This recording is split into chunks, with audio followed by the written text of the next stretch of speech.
ఎవరు ఉంటే చచ్చిపోతుంటారా. పెద్దమనుకున్నావేట్రా? 5 సెకండ్లకే నువ్వు దుక్కురు బిక్కురు అయిపోతున్నా. ఆ బస్సులో ఉన్న వాళ్ళు ఎంత నరకమైన కూర్చుంటారంటావు.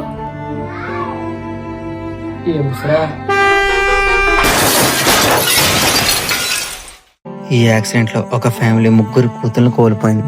అదే యాక్సిడెంట్ లో మొత్తం ఫ్యామిలీనే దూరమైంది. ఇలా తరచూ ఎన్నో యాక్సిడెంట్లు చూస్తున్నాం. ఈ యాక్సిడెంట్ అంటే ప్రాణాలు పోవడం కాదు, బ్రతికి ఉన్న జీవితాలు నాశనం అయిపోవడం. ప్లీజ్ గవర్నమెంట్ సేఫ్టీ రూల్స్ పాటిద్దాం. ఇది నాది, మీది, మనందరి బాధ్యత.